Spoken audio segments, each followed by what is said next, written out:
ज़बूर 30 बाब और उसकी 5वीं आयत में लिखा है, उसका कहर दम भर का है और उसका कर्म उम्र भर का।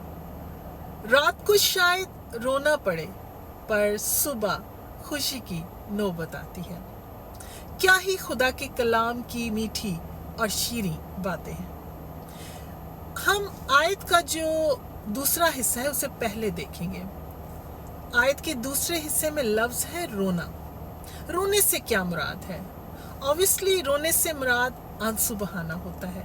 मैं एक जगह पढ़ रही थी, लिखा था कि जब इंसान आंसू बहाता है तो इंसान के आंसुओं में 1% पानी होता है और 99% जज्बात होते हैं।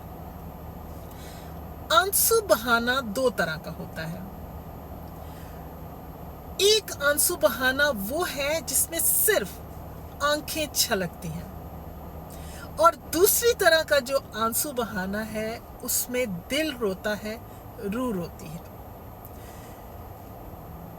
दिल से रोना और रूह का रोना, इनसे क्या मुराद है? जब दिल रोता है तो इसका मतलब है कि जब दिल जो है उसकी अज़ियत, दिल का कर्ब, दिल का गम, दिल का दुख इंसान की बर्दाश्त से बाहर हो जाता है, तो फिर उसका दिल रोता है और उसकी रूह रोती है।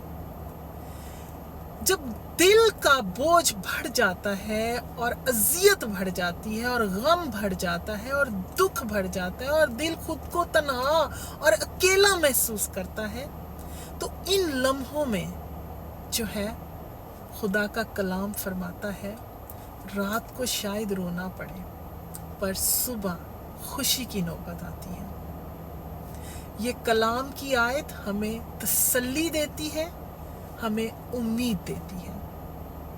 ये आयत हमें सिखाती है कि चाहे कितना भी गम हो, कितना भी दिल टूट चुका हो, कितना भी दिल शिकस्ता हो, लेकिन उम्मीद है, और वो उम्मीद हमारे खुदा की तरफ से है, क्योंकि उसका कहर दम भर का है पर उसका कर्म, उसकी मोहब्बत, उसकी शफकत वो अबदी है।